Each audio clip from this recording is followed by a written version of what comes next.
The nightmare. The light through the curtains is grey. February grey. English winter grey that swallows colour and hope in equal measure. Lawrence Brennan lies in the bed he will die in, though he does not know this yet. 79 years have carved deep lines into his face. His hands, once strong enough to turn valve wheels in flooded compartments, now shake against the blankets, but his eyes are clear, sharp, waiting. His daughter sits beside him. Evelyn, 53 years old, hair showing its first threads of silver. In her hands, a manila folder, freshly declassified, stamped with dates that span half a century. "Dad," she says, "it's here, the Tempest report." He closes his eyes, not in peace, in pain. "Read it to me." Evelyn opens the folder. Her voice is steady, but her hands are not. She begins with the date. February 16th, 1948. The day 53 years ago when her father became a survivor and 17 other men became statistics. But Lawrence Brennan is not in this room anymore. He is 25 years old. He is 200 feet beneath the North Sea, and he is drowning in poison. The submarine HMS Tempest rolled gently in the dark water, her diesel engines purring, her crew performing the routine maintenance that keeps 300 tons of steel alive in the deep. Petty Officer Lawrence Brennan, 5 years into his service, moved through the forward battery compartment with the easy confidence of a man who knows his vessel like his own heartbeat. The batteries. Rows of them. Massive lead-acid cells that powered everything when the submarine was submerged. Installed in 1941, 7 years old, overdue for replacement since 1945. But budgets were tight, the war was over, Britain was broke. "Keep an eye on cell 12, the chief had said that morning, showing stress cracks. Brennan had nodded, made a note, moved on. Cell 12 would kill 17 men before sunset. The first sign was the smell. Acrid, wrong. A crewman near the aft bulkhead looked up, nostrils flaring. "Sir, something's—" The explosion was not loud, a sharp crack, like ice breaking on a frozen pond. But what followed was apocalypse in miniature. Seawater had found a fracture, dripped down. Mixed with battery acid, the chemical reaction produced hydrogen. Hydrogen met a stray spark from worn insulation. Cell 12 erupted, and with it came the gas. Chlorine, the same gas used in the trenches of the Great War. The gas that had sent thousands of men, choking and blind, into no man's land. Now it filled a sealed compartment 200 feet beneath the surface, and there was nowhere to run. Brennan saw the green-yellow cloud rolling toward him, saw men's eyes go wide with the terrible recognition that comes in the half-second before death arrives. He grabbed the nearest hatch, spinning the wheel with hands that moved faster than thought. Behind him, someone screamed. The sound cut off mid-breath, replaced by choking.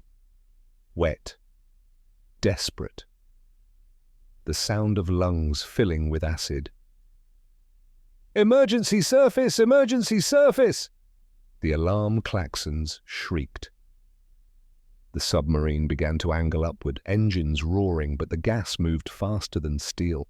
Brennan made it through the hatch, slammed it, sealed it. The wheel turned beneath his hands even as fists pounded from the other side. Men he knew, men he'd served with, men who were already dead but didn't know it yet. The pounding stopped.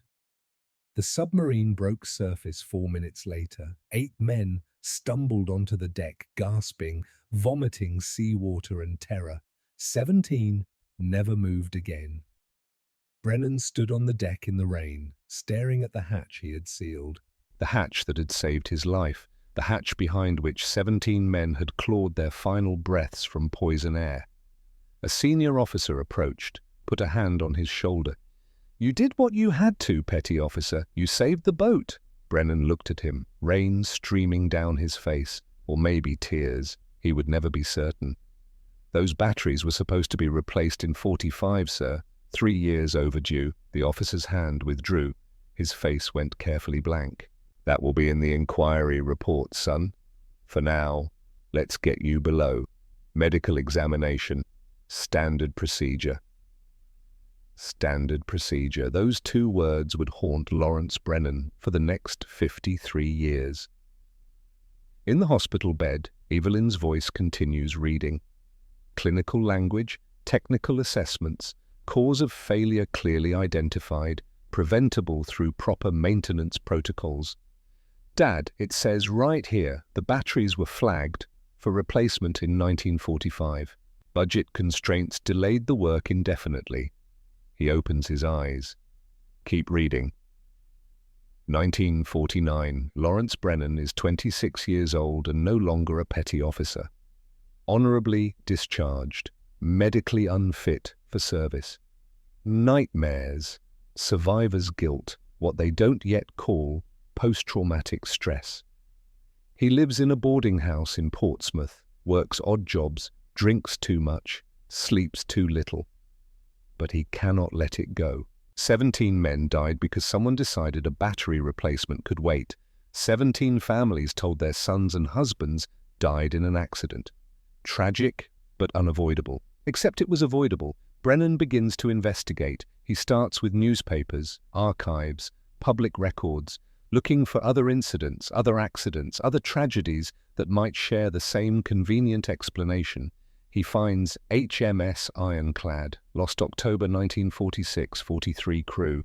Training exercise off Scotland. The submarine descended to 150 feet. Routine depth. Her stern dropped suddenly. She plunged backward into 380 feet of water. 36 men died. 7 escaped. The inquiry report is brief. Sanitized. Mechanical failure. Ballast tank flooding system. Tragic accident during routine operations. Brennan digs deeper, finds a retired engineer willing to talk over whiskey in a dim pub. Corroded valve, the man says, voice low. Was marked for replacement 8 months before she went down. We flagged it, wrote it up, nothing happened. Budget cuts, they said. Make it last, make it all last. The engineer drains his glass. Then she didn't last, and 36 lads paid for it. Brennan sits in the silence that follows. In his mind, the pieces are beginning to form a pattern. Not random accidents, not isolated failures. Something systematic, something deliberate. He finds 4 more submarines, all lost between 1946 and 1949, all with similar stories whispered in corners. Deferred maintenance, budget constraints, acceptable risks. Then the envelope arrives, no return address. Postmarked London, inside a single document, photocopied, stamped confidential in faded red ink. It is an engineering assessment, dated March 1946, signed by 3 senior naval architects. The title makes Brennan's blood run cold. Structural Integrity Survey, Post-War Submarine Fleet. He reads it 3 times. Each time the words become more damning.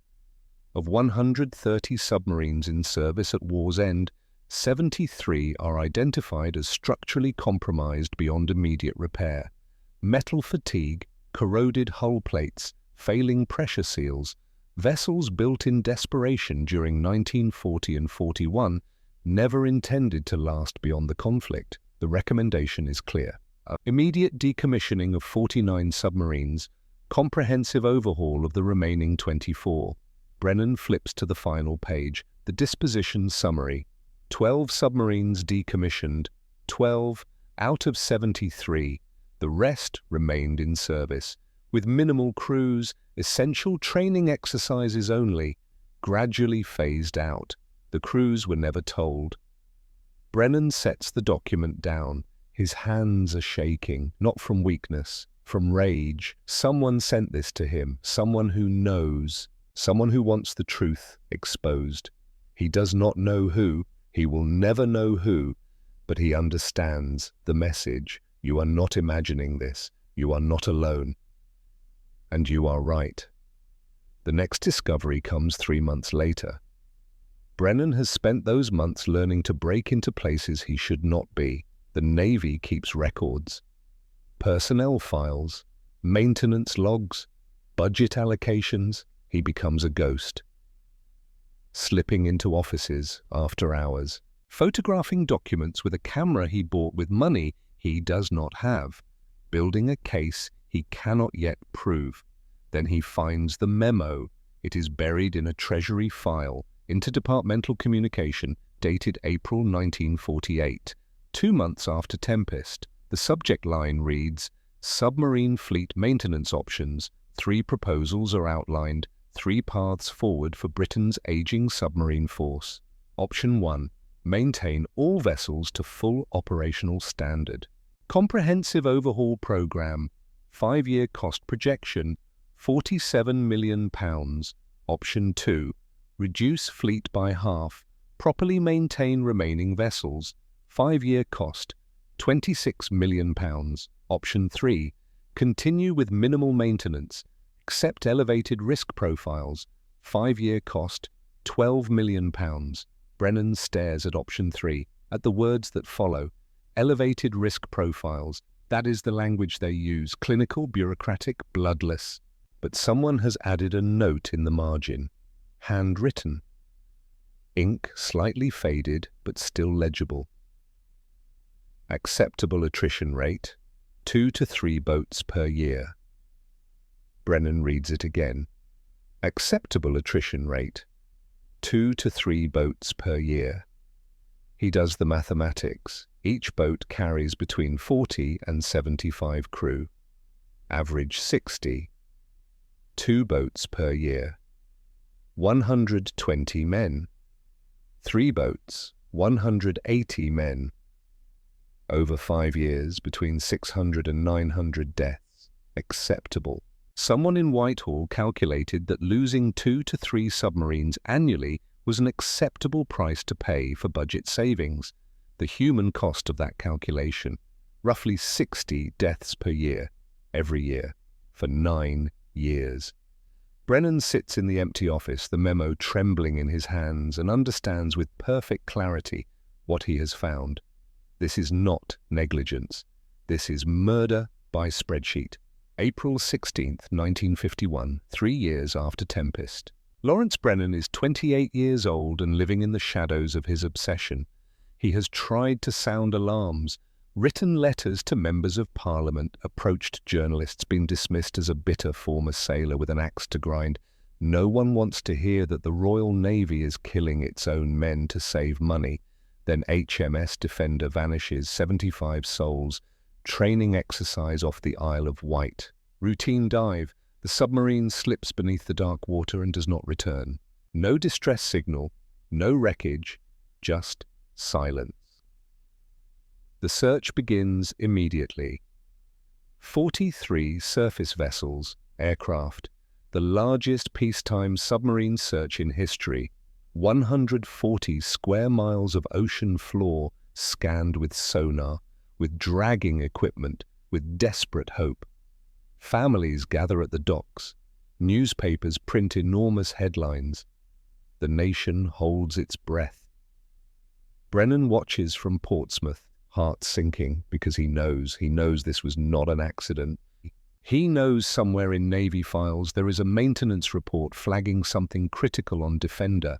A valve, a seal, a structural flaw, something that should have been fixed, something that cost £12,000 less to ignore. 6 weeks pass. Brennan writes to the Admiralty, demands they release maintenance records for Defender, receives no response. Then, on June 14th, they find her, sitting upright in 278 feet of water, intact.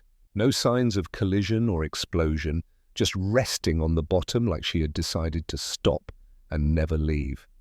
The investigation team goes down. What they find destroys any remaining illusion of acceptable risk.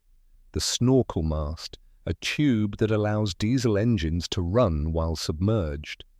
A wartime innovation, critical equipment. Defender's mast had fractured and broken off. welding failure, stress fractures in the joint. A 2-foot hole opened in the pressure hull and seawater poured in with the force of a fire hose. The submarine flooded and sank in less than 4 minutes. 75 men died in total darkness as the compartments filled. They never had time to release emergency marker buoys, never had time to broadcast distress, just time enough to understand they were going to die. Brennan gets the preliminary report through his network of sympathetic insiders, reads the technical assessment, finds the sentence that confirms everything. A 1948 Admiralty engineering report specifically recommended replacing all welded snorkel masts with bolted assemblies. Defender's mast was on the replacement list. The work was scheduled for May 1951. She sank 3 weeks before the scheduled repair. 75 men died because someone decided to squeeze in one more training exercise, one more mission, one more dive before spending the money to fix what everyone knew was broken. Brennan stands in his boarding house room, the report in his hands, and makes a decision that will define the rest of his life. If no one else will remember them, he will. If no one else will fight for the truth, he will. If it takes the rest of his life, he will make certain the world knows what was done to these men. To his 17 shipmates in the Tempest, to the 36 in the Ironclad, to the 75 in the Defender, to all of them, every single one, he will be the witness history tried to silence, the last witness, if necessary, but he will not be silent. In the hospital bed, Evelyn has stopped reading. She looks at her father, at the tears streaming down his weathered face, at the half-century of grief and rage and stubborn, unbreakable determination written in every line of his body. 53 years, he whispers. They made me wait 53 years to hear what I always knew. His hand finds hers, grip weak but fierce. Those 17 men. They didn't have to die. None of them did. Outside, the February rain continues to fall, grey and cold and endless. But in this room, after 5 decades of fighting alone, Lawrence Brennan has finally heard the truth spoken aloud. The batteries should have been replaced. The warnings were ignored. The deaths were preventable. And he was right all along. The Crusade, 1952. Lawrence Brennan is 29 years old and unemployed. Again, the 3rd job in 2 years, always the same reason. You're distracted, Brennan. Your head's not in the work. His head is in filing cabinets, in maintenance logs, in the arithmetic of acceptable death. He lives in 2 rooms above a fishmonger's shop. The smell of old catches seeps through the floorboards. At night, he spreads documents across a table too small for the weight of what he carries. Photographs of memos, copies of engineering reports, lists of names, 267 official deaths. More, he suspects. Always more. The envelope arrives on a Tuesday, brown paper, no return address, posted from Southampton. Inside, a single sheet, handwritten, the penmanship shaky, like the writer's hand trembled with guilt. They're sinking them at night. Operation Scuttle. Check the disposal logs. HMS Steadfast, November 48. HMS Vigilant, January 49. 20 more, maybe 30. No one's counting. God forgive us. No signature. Brennan reads it 3 times. Operation Scuttle. The name alone carries damnation. Scuttle. What you do to a ship when it's worthless, when sinking it is easier than saving it. But these are Royal Navy submarines, vessels that carried men into combat, that represent millions of pounds in construction, strategic assets. Why would they scuttle their own fleet? He knows the answer before the question fully forms. Because it's cheaper. The disposal logs are not kept in Portsmouth. They are filed in London. Ministry of Defence, 3rd floor. Records department that closes at 5. Brennan takes the train, uses money he does not have, arrives at 4:30. Tells the clerk he is researching his brother's service record. The clerk is young, bored, waves him toward the filing cabinets without looking up. Brennan finds what he needs in 17 minutes, HMS Steadfast. Disposal date, November the 12th, 1948. Method, scuttling operation. Location, 58 degrees north, 12 degrees west. Depth, 640 feet. HMS Vigilant. Disposal date, January 23rd, 1949. Method, scuttling operation. Location, 57 degrees north, 14 degrees west. Depth, 720 feet, 23 submarines total, all scuttled between 1947 and 1950, all in deep water, all with minimal documentation.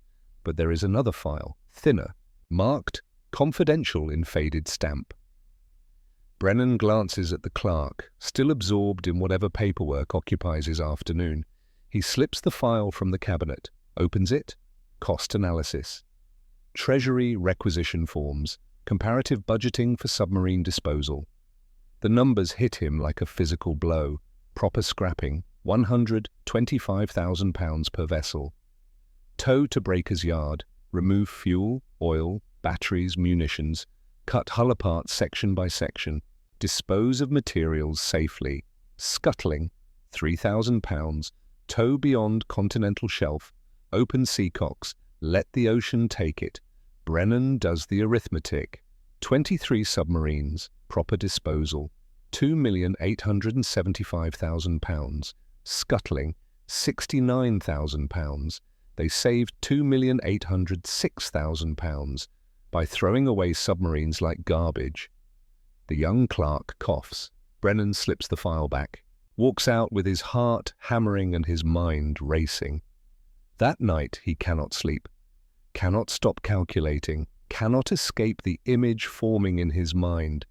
A submarine being towed out to deep water, crew stripped, equipment salvaged, everything valuable removed. Then the seacocks opened, water rushing in, the vessel settling lower, bow dipping, conning tower sliding beneath the surface, stern rising, propellers catching light for one final moment, then gone. 280 feet of engineering, years of service, men's lives carried safely through war, dropped into the black water like a stone, 90 seconds from surface to seafloor, no ceremony, no marker, no record of exact coordinates, just erased. Brennan begins following disposal crews. It takes weeks of watching docks, bribing dock workers, learning schedules. But eventually he finds them, a converted minesweeper, 3 crew, leaving Portsmouth at 2 in the morning, towing something low in the water, running without lights except what the law requires. He follows in a fishing boat, borrowed from a man who owes him a favor, stays far enough back to avoid detection, close enough to see. They stop 20 miles offshore, deep water, the Herd Deep, where the continental shelf drops away into darkness.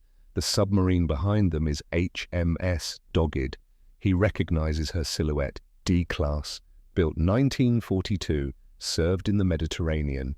He read her service record, depth charged twice, survived both, sank a German supply vessel off Crete. Now she floats empty, stripped, waiting. The crew works with brutal efficiency, valves opened, hatches secured. They know this routine, have done it before, will do it again. The submarine begins to settle, water pouring into her pressure hull. The physics are inexorable, air expelled, weight increasing, buoyancy lost. Brennan watches through binoculars as Dogged's bow dips beneath the surface.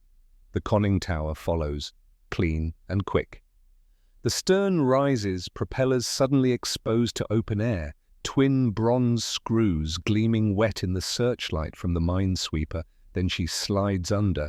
No sound carries across the water, just the visual poetry of disappearance. A vessel that survived combat against an enemy now defeated by budget considerations and bureaucratic convenience. Brennan lowers the binoculars. His hands are shaking. "Seen enough?" the fisherman asks. "No," Brennan says. "I'll never have seen enough, because this is not just disposal, this is erasure. These submarines are not just equipment, they are memory, evidence, proof of service and sacrifice, and they are being dropped into the deep where no one will find them, where no one will ask questions about why they needed scrapping, where no one will notice that some of them might not have been fully decommissioned. The next document comes from a different source, a former munitions officer. They meet in a pub in Plymouth. The man is 58, drinks too much, carries guilt like a physical weight. "Vigilant," he says, without preamble. "January 49, I was on the disposal crew." He stares into his whiskey. "She had ordnance aboard, experimental depth charges, the new type." Brennan feels his stomach drop.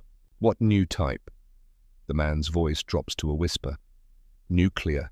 Tactical nuclear depth charges. Britain was developing them. Prototype warheads. They'd installed several in submarines for load testing, weight distribution, storage protocols." He drains his glass, signals for another.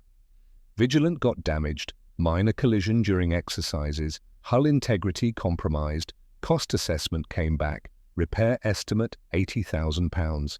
They decided she wasn't worth it." With the charges still aboard? Removal procedure was complicated. Specialized equipment, safety protocols would have cost another £40,000, plus disposal of the warheads themselves, another £60,000. The numbers are adding up in Brennan's head. £180,000 to do it right, £3,000 to scuttle her.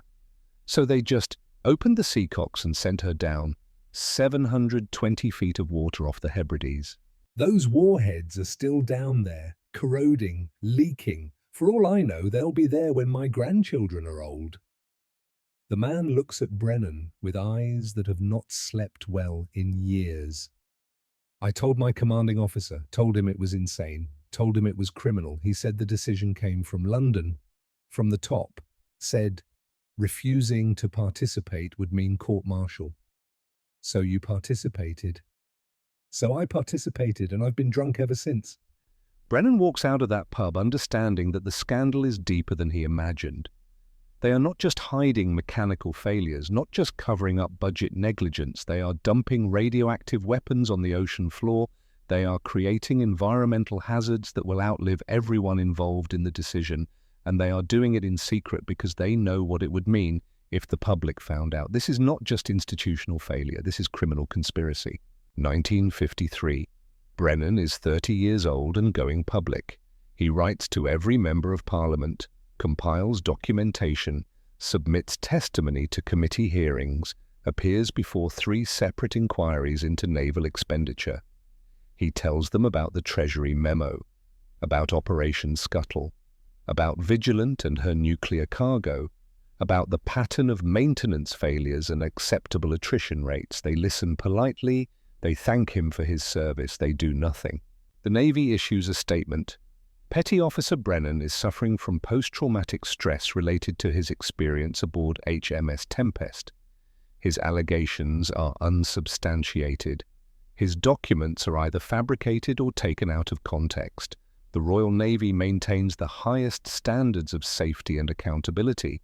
The press repeats the statement almost verbatim. Brennan loses his job at the shipyard. No one will hire a troublemaker. No one wants to be associated with someone accusing the Admiralty of murder.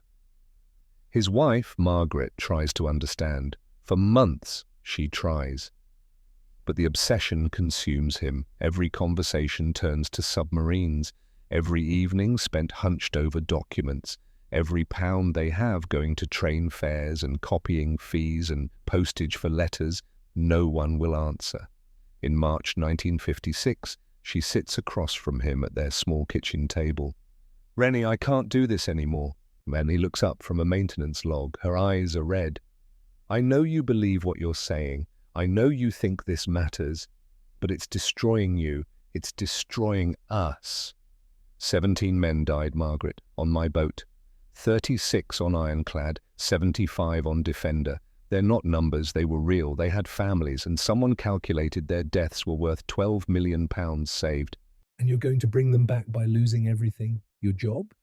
Your health? Your marriage? What would you have me do? Forget them? I would have you live, not just survive. Live with me, with some kind of future.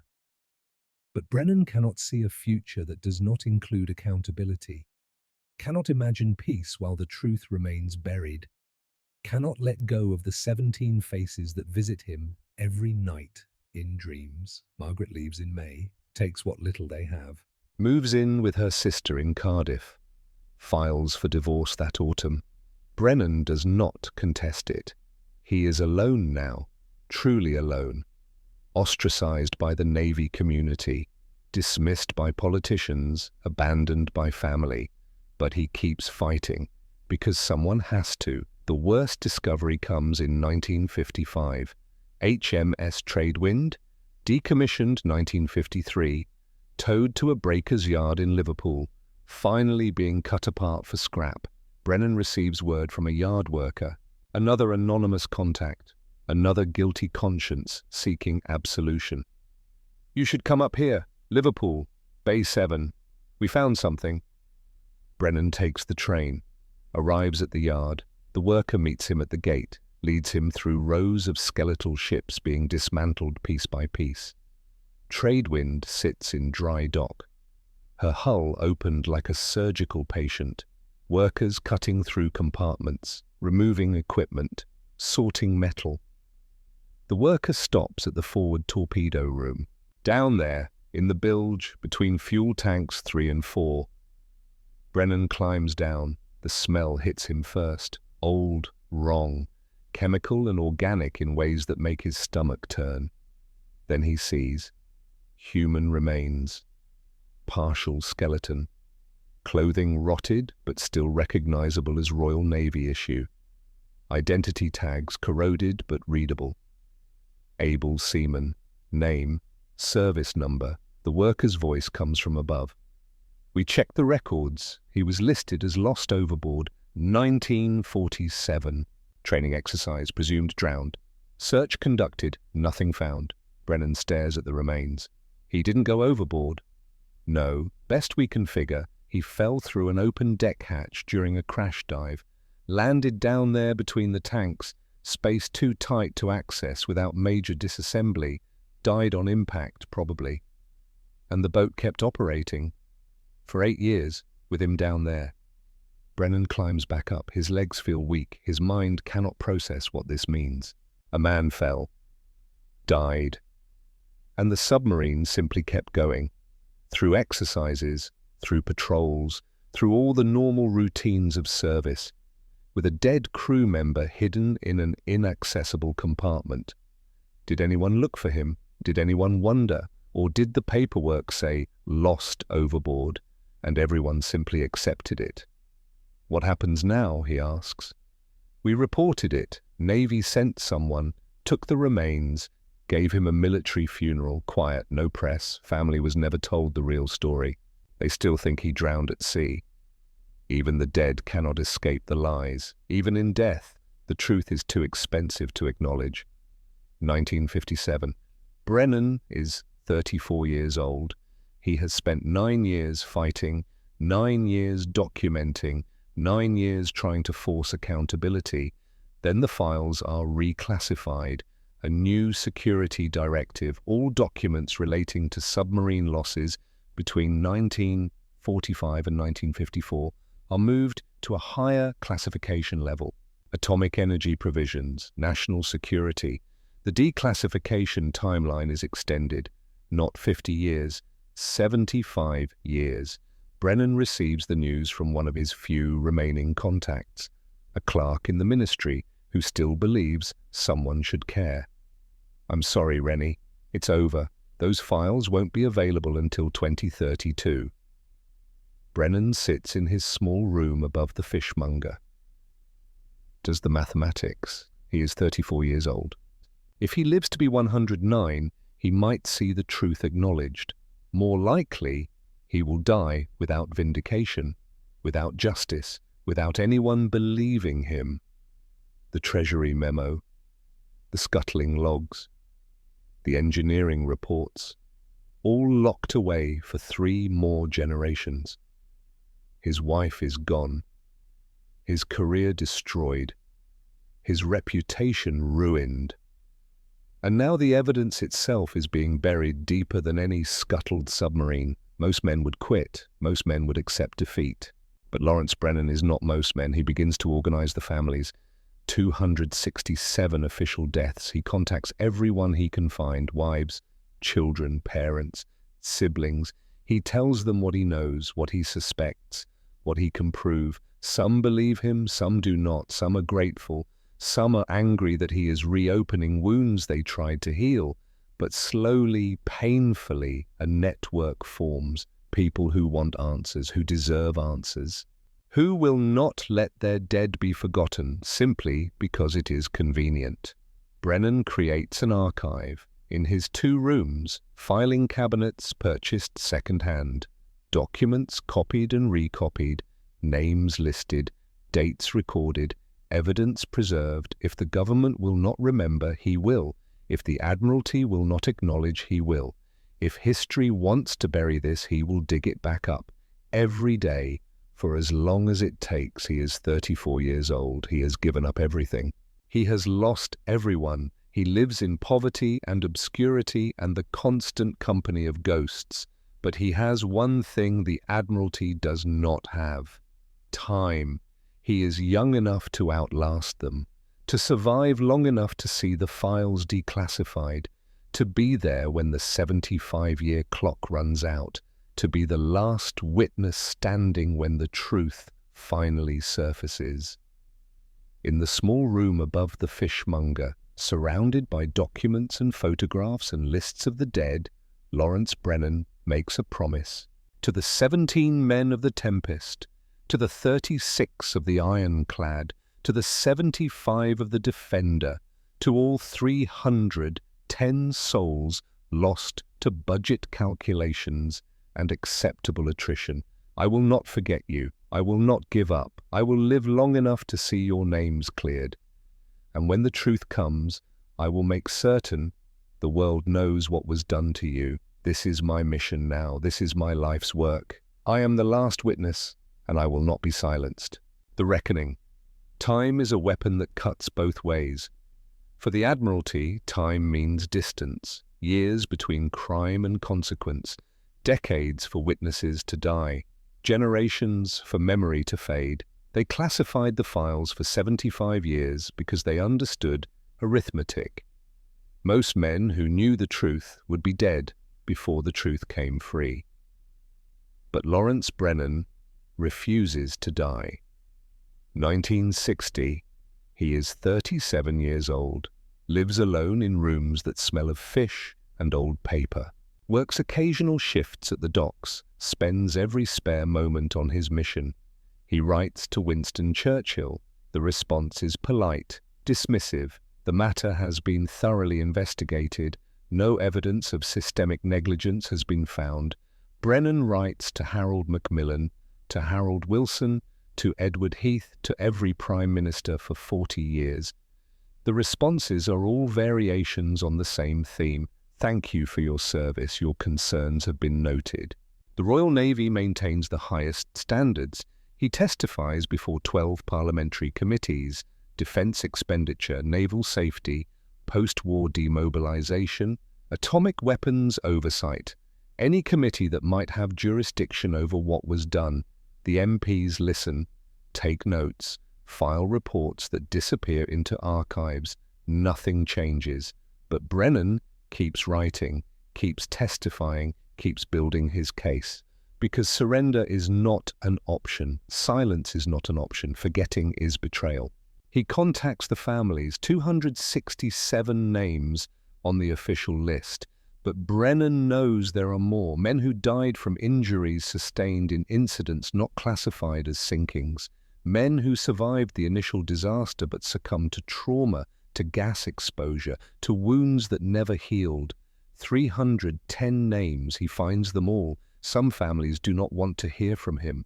The wounds are too old, the grief too carefully buried. Reopening the past serves no purpose except pain. Others are grateful, desperate. They have lived for years with incomplete answers, official letters that explained nothing. inquiries that concluded with bureaucratic language and no accountability. Brennan tells them what he knows, what he suspects, what he can prove. He shows them the Treasury memo, the scuttling logs, the engineering reports he photographed before the reclassification.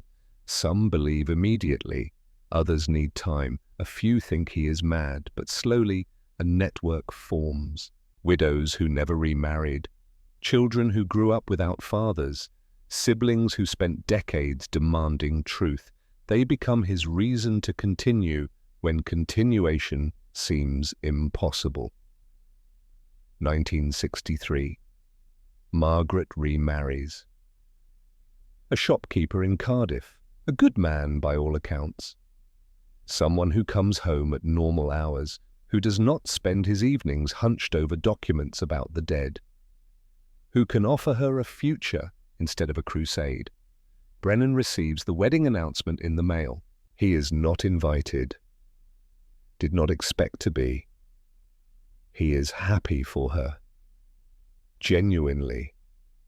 She deserves peace. Deserves a life not consumed by submarines and secrets and the arithmetic of acceptable death. He places the announcement in a drawer and returns to his files. He never remarries, never even considers it. His life has room for only one commitment, and he made that promise in 1951. The years accumulate. Birthdays pass unmarked, his hair goes grey, then white. His hands develop arthritis, his back aches from hunching over documents, but his mind remains sharp. His memory precise. He can recite every name, every date, every detail of every incident. He is becoming something the Admiralty never anticipated, a living archive, a human record they cannot erase. 1984. Brennan is 61 years old when the news breaks. A fishing trawler working off the Scottish coast. Nets snagged on something large. Metal. 280 feet down, remote survey confirms it. HMS Ironclad, sitting upright on the sea floor, 38 years after she went down, 36 men still inside. The Navy confirms the identification, issues a brief statement. War grave, protected site, will not be disturbed. The families are not notified. Brennan finds out through his network, a retired diver who worked the survey. 6 months after the discovery, the families still have not been told their sons and husbands and fathers have been found.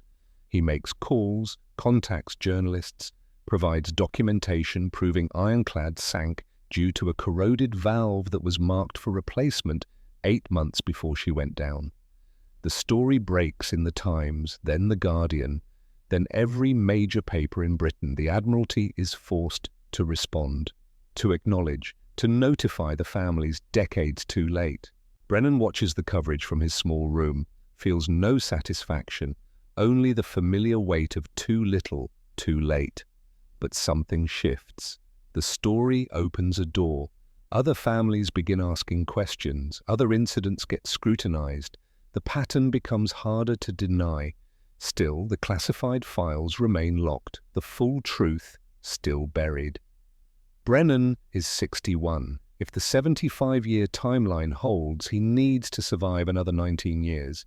He intends to. The 1990s arrive. Brennan is in his late 60s, moving slower, tiring easier, but still writing, still documenting, still preserving. Then the first files reach their 50-year threshold.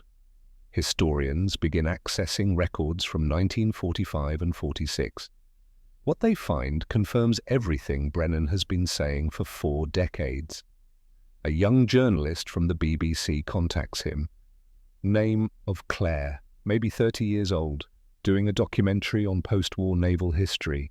She arrives at his flat with a camera crew, stops in the doorway, staring. Every wall is covered, documents, photographs, maps showing scuttling locations, lists of names, timeline charts, 40 years of obsessive documentation filling every available surface. "Mr. Brennan," she says quietly, "this is, This is extraordinary. This is 310 lives, he responds. This is what happens when someone needs to remember because no one else will. The interview lasts 6 hours. Brennan walks her through everything: the Tempest, the Treasury memo, Operation Scuttle, the nuclear charges on Vigilant, the body in Tradewind's bilge. He shows her documents, photographs he took in the 1950s, letters from families, testimony he gave to committees that did nothing. Claire's face grows paler as the scope becomes clear. How many people know about this? Everyone who needed to know, no one who had power to act. Wait, why didn't you give up? Brennan looks at the wall, at the 310 names listed in careful handwriting. Because they died for budget calculations, because someone decided their lives were worth less than the cost of a valve replacement, because if I gave up, who would remember them? The documentary airs in 1998. Brennan is 75 years old. The response is immediate. Newspapers pick up the story.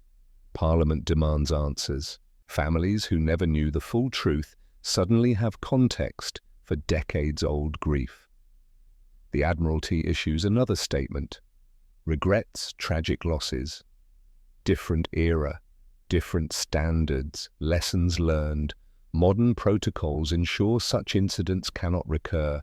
No apology, no admission of wrongdoing, just regret that things happened. Brennan watches the documentary alone in his flat, sees his face on television, hears his voice explaining what was done. He does not feel vindicated, he feels tired. 2001, February. Lawrence Brennan is 79 years old and dying. Not suddenly, nothing dramatic, just the accumulated weight of years, heart failing, lungs struggling, body finally acknowledging what his will has denied for decades. His daughter Evelyn has come from London. She is 53, a lawyer, married, 2 children. She grew up with a father who was physically present but mentally elsewhere, who missed school plays because he was testifying to committees, who forgot birthdays because he was tracking down one more family. She resented it for years, understood it only recently. Now she sits beside his bed, reading him the news. Parliament has authorized release of additional files. Tempest's full classified report will be made public, 53 years after 17 men died. The truth is, finally, officially, coming free. The report arrives on a Tuesday. Thick envelope, official stamps. Evelyn signs for it with hands that shake. She opens it at his bedside. Dad, it's here. His eyes open, clouded with age and medication, but still sharp when they need to be. Read it. She begins with the technical assessment. Battery configuration, maintenance schedules, inspection reports dating back to 1945. The batteries were flagged for replacement in May 1945. Budget constraints delayed the work. Interim inspection in December 1946 noted increasing deterioration. Recommended immediate replacement. Request denied. Insufficient funds allocated. Final inspection January 1948, 1 month before the explosion. Report stated batteries were beyond safe operational parameters. Replacement mandatory. Approval delayed, pending budget review. Explosion occurred February 16, 1948. 17 fatalities. 8 survivors. Cause: catastrophic failure of battery cell 12 due to structural degradation and seawater intrusion. Contributing factors: deferred maintenance, inadequate funding, operational pressure to maximize vessel availability. Conclusion: deaths were preventable through proper maintenance protocols. Evelyn's voice breaks on the last sentence. Brennan's face is wet with tears. Read it again, he whispers. The conclusion. Deaths were preventable through proper maintenance protocols. He closes his eyes, not in pain now, in something like peace. 53 years, he says. They made me wait 53 years to hear them admit what I knew the day it happened. Evelyn takes his hand. You were right, Dad, about all of it. Margaret was right too. I gave my whole life to this. Lost everything, job, wife, any chance at normal happiness, but those 17 men, they didn't give their lives for anything. Their lives were taken, stolen, calculated away in a budget meeting. His grip tightens with surprising strength. Someone had to remember. Someone had to refuse to let them disappear into convenient lies. If that someone had to be me, then that's what I was for. You saved lives, Evelyn says. All the modern safety protocols, the inspection requirements, the maintenance standards, they exist because you forced people to acknowledge what happens when you treat human lives like acceptable losses. Brennan's breathing is labored now. Each word costs him. Promise me something. Anything. Tell people. Tell everyone who'll listen. Tell them what happens when governments count lives in pounds sterling, when bureaucrats calculate acceptable death rates, when the cost of doing something right exceeds the budget for doing it cheap. I promise. Tell them it doesn't just happen in wartime, doesn't just happen to enemies, it happens in peace, to our own. When we stop seeing people and start seeing numbers. He is quiet for a long moment. Then, I kept my promise to them. To all 310, I made sure they weren't forgotten. They'll never be forgotten now, Dad. You made certain of that.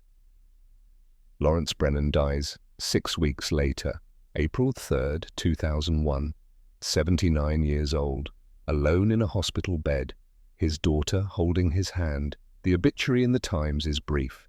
Former petty officer, survived HMS Tempest disaster, spent 5 decades advocating for submarine safety reform, predeceased by 17 shipmates who died February 16, 1948. It does not mention the crusade, the obsession, the price he paid, but it ends with a quote from an interview he gave in 1999. "We weren't heroes, we were just lads they sent down in broken boats because fixing them cost too much. I couldn't save them, but I made damn sure they weren't forgotten." 2015. Memorial service at Portsmouth, Naval Memorial overlooking the harbour. Evelyn is 67 now. She organised this, contacted every family she could find, 310 names, not all are represented. Some families have moved on. Some want no part of reopening old wounds, but enough come. Widows in their 90s, children now in their 70s and 80s, grandchildren who never knew the men who died but carry their names. The list is read. All 310. Each name spoken aloud. Each life acknowledged. HMS Ironclad, 36 souls. HMS Tempest, 17 souls. HMS Defender, 75 souls. And 21 other vessels, each one a tragedy, each one preventable. The Admiralty sends a representative, a junior officer, mid-30s. He reads a prepared statement. The Royal Navy honours the service and sacrifice of all personnel lost in the line of duty. Modern safety standards ensure such losses will not recur. No apology, still. After all these years, but the families are not here for an apology. They are here because Lawrence Brennan made certain their dead would be remembered. After the ceremony, Evelyn stands at the memorial, looking out at the water. Somewhere beneath those waves, closer than most people realize, lie the remains of Tempest and Ironclad and others. The sea keeps its secrets, but not all secrets stay buried. Before she leaves, a naval historian approaches. Young woman, researching post-war submarine program. "I found something odd," she says. HMS Upright, listed as scuttled in January 1949, but I've been going through Israeli naval archives. They acquired a submarine from an Allied source in 1950, Type 7. The photographs show features consistent with British T-class boats. You think Upright wasn't scuttled? I think maybe one submarine escaped. Both the scrapyard and the ocean floor sold quietly. Back-channel transfer. No official record. Evelyn smiles. It is a small thing. One submarine that might have been saved instead of sunk, but it is something. My father would have appreciated that, the idea that something survived. Lawrence Brennan was 34 years old when the files were reclassified for 75 years. He lived to 79, outlasted them, outlasted the secrecy, outlasted the convenient lies. He was the last witness, the final voice. The man who refused to let 310 deaths disappear into bureaucratic language and classified files. He paid for that refusal with everything he had, but in the end, the truth surfaced. The submarines remain on the ocean floor. Some have been found, others never will be. The men inside them rest in steel tombs in the dark and cold, but they are not forgotten because one man refused to forget.